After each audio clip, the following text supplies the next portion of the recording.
গায়ের রং কালো, চোখের রং নীল। ফেরেশতা দুইটা আসবে, এসে ত্রাস সৃষ্টি করবে, এসে বলবে, বল তোর রবের নাম কি? মার রব্বুক। ইসলাম বিরোধী মুশরিক, কাফের, নাস্তিক এরা বলবে, আমি জানি না আমার রবকে। ফেরেশতারা বলবে, তাই? এই ছিল তোর ডিউটি? দাঁড়া, এখনই আমাদের খেলা শুরু, এখনই শুরু। ফায়ুতরাকু বিমাতারিক মিন হাদিদ, লোহার একটা হাতুড়ি দিয়ে মাথা থেকে পা পর্যন্ত পিটানো হবে, পিটিয়ে ওর গোশতের হাড্ডিগুলোকে থেতলে ফেলা হবে। ওয়ায়ুকালু লিল আরদি ইলতাইমি, কবরের দুই পাশের মাটিরে বলা হবে, এবারে দুই দিক থেকে তোরা চাপ দে।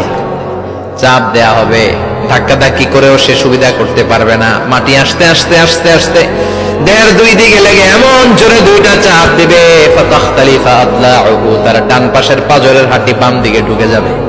এই জন্য মাঝে মাঝে কবরে যাবেন, কবরস্থানে দাঁড়িয়ে চিন্তা করবেন, এই জায়গায় আমারও আসতে হবে। দিন যাবে, রাত আসবে, বৃষ্টি হবে, শীত আসবে, কেউ আমার দেখতে আসবে না, একা থাকতে হবে।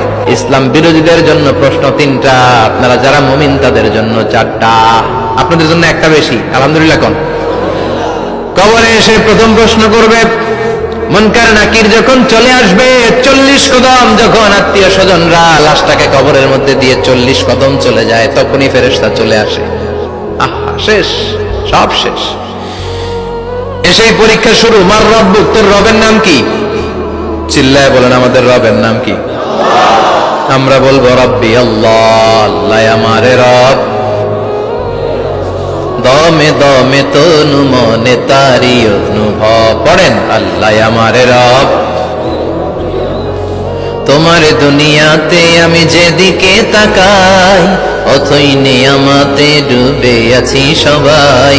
পাখ পাখালির গানে শুনি তাসবিহ কল রব, তাসবিহ কল রব, আল্লাহ আমারে রব।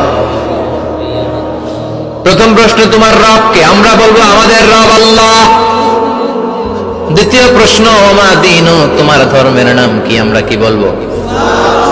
তৃতীয় প্রশ্ন, বিশ্বনবীর চেহারা দেখিয়ে বলা হবে, আতারিফু হাযার রাজুল, এই লোকটারে চিনো নাকি? আমরা বলবো, চিনি, আমাদের প্রাণের নবী, ঠিক কি না? চাঁদের চেয়ে সুন্দর তুমি নবী আমার কমলিহি ওয়ালা, দু জাহানের বাদশা তুমি প্যারা নবী সাল্লে আলা, চাঁদের চেয়ে সুন্দর তুমি নবী আমার কমলিহি ওয়ালা, ঠিক কি না? 3টা প্রশ্নের যথাযথ উত্তর যখন দিয়ে দিলেন, আপনার জন্য অতিরিক্ত আরেকটা প্রশ্ন করা হবে, ওয়ামা ইলমুক, তোমার নলেজ কি? 3টা প্রশ্নের উত্তর যে তুমি করতে পারলা, কিভাবে পারলা, কেমনে জানলা? নকল করে বলছো নাকি জেনে বুঝে আসছো? নকল হয় না? এখন তো পরীক্ষা চলতেছে বোধহয়। কি পরীক্ষা? এসএসসি পরীক্ষা। নকল হয়? কৃষ্ণপুরে নকল নাই না? এখন মনে হয় এগুলো একটু কমছে। একটা সময় ছিল অনেক নকল হইতো, পাঞ্জাবের ভিতরে নকল, পকেটে নকল, টুপির ভিতরে নকল, মৌজার ভিতরেও নকল, এমনকি মেয়েরাও নকল করে পরীক্ষার হলে আসে না নাই? স্কেলের মধ্যে লিখে নিয়ে যায়, হাতের মধ্যে লিখে নিয়ে যায়, ওড়নায় লিখে নিয়ে যায়, কাপড়ে লিখে নিয়ে যায়, আসে না নাই?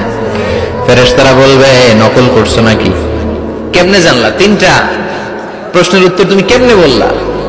আল্লাহ তোমার রব, ইসলাম তোমার ধর্ম, এই লোকটা বিশ্বনবী, কেমনে চিনলা? আপনাকে তখন বলতে হবে, আমি কোরআন থেকে শিখেছি, আমি হাদিস থেকে শিখেছি, আমি ইসলাম জেনে বুঝে মেনেছি, আমি আন্দাজে কোথাও ঘুরি নাই। চিল্লা এখন ঠিক কিনা? আপনাকে বলতে হবে, এজন্য শিখতে হবে, প্রতিনিয়ত ইসলাম সম্পর্কে জানতে হবে, আখের গোছাতে হবে, জীবনটাকে আলোকিত করতে হবে। চিল্লায় বলেন ঠিক কিনা?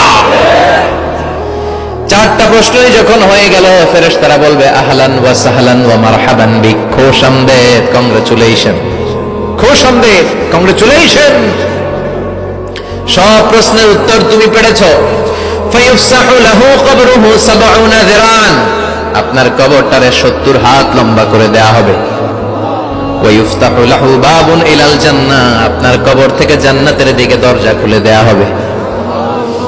ওয়ায়ুলবাসু মিন লিবাসি আহলিল জান্নাহ, জান্নাতের 2টা রেশমি কাপড়ের পোশাক এনে আপনারে পরিয়ে দেয়া হবে।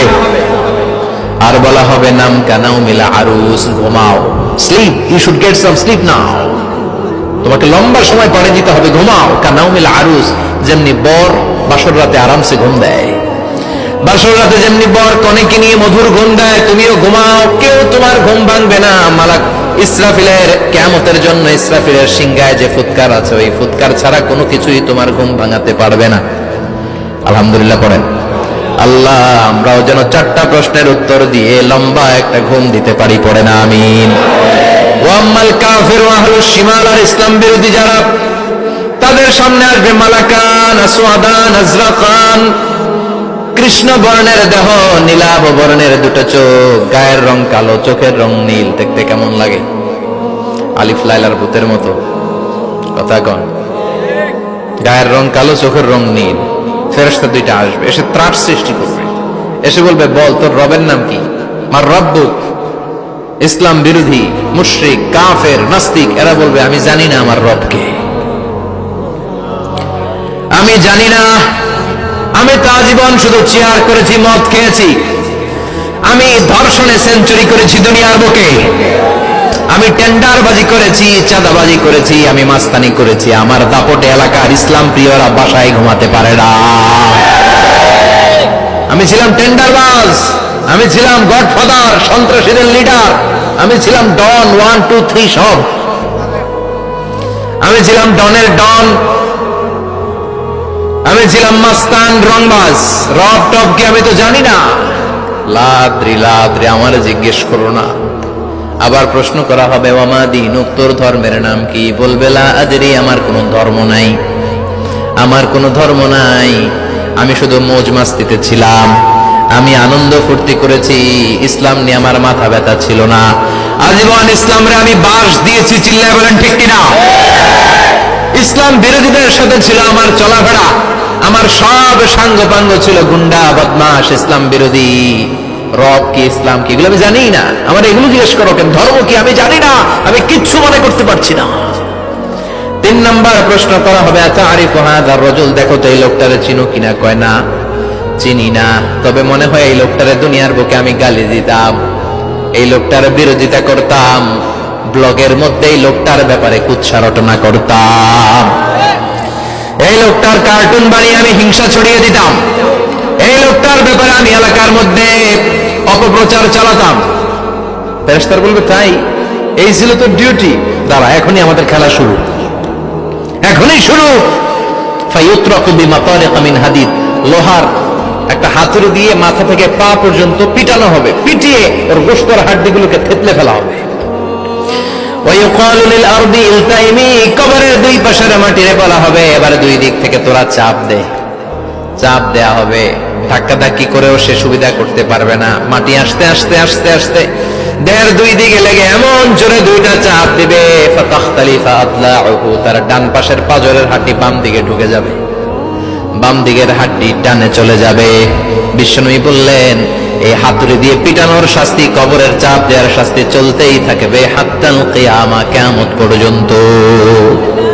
আল্লাহ এই কবরের শাস্তি থেকে আমাদের বাঁচাও। আমরা এই আযাব পেতে চাই না, আমরা যেন ঠিকভাবে কবরের 4টা প্রশ্নের উত্তর করে দিয়ে লম্বা ঘুম দিতে পারি। আল্লাহ তুমি তৌফিক দাও। এজন্য আল্লাহ বললেন, গোলাম দুনিয়া নিয়ে পাগল হয়ে থেকো না, এই দুনিয়ার জীবন আসল জীবন নয়, আসল জীবন হলো কবরের জীবন। জোরে বলেন ঠিক কিনা? এই জন্য মাঝে মাঝে কবরে যাবেন, কবরস্থানে দাঁড়িয়ে চিন্তা করবেন, এই জায়গায় আমারও আসতে হবে। দিন যাবে, রাত আসবে, বৃষ্টি হবে, শীত আসবে, কেউ আমার দেখতে আসবে না, একা থাকতে হবে, একা, বড় একা, অন্ধকার, বড়ই অন্ধকার। ওই কবরের জীবনের সামান গোছানোর দরকার আছে না নাই? ওই কবরে সুখে শান্তিতে থাকতে চাইলে নামাজ পড়ার দরকার আছে না নাই? কোরআন পড়ার দরকার আছে না নাই? ছেলে মেয়েগুলোরে মানুষের মতো মানুষ করার দরকার আছে না নাই? আজকে যিনি উপস্থাপক চমৎকার কথা বললো, আমরা যেন মাদককে না বলি, আমরা যেন ফেন্সিডিলকে না বলি, আমরা যেন ইসলামের পক্ষে থাকি, আমরা ইসলামের কোন বিপক্ষে শক্তির সাথে যেন হাত না মিলাই, সব সময় যেন আমরা কোরআনের পক্ষে থাকি, ইসলামের পক্ষে থাকি। 5 ওয়াক্ত সালাতগুলো যেন জামাতের সাথে আদায় করি, আব্বা আম্মার যেন খেদমত করি, আর বিনয়ী মানুষ যেন হতে পারে। ঠিক কিনা? আল্লাহ আমাদের সবাইকে কথাগুলো বোঝার ও আমল করার তৌফিক দান করো। আরো জোরে করেন আমিন।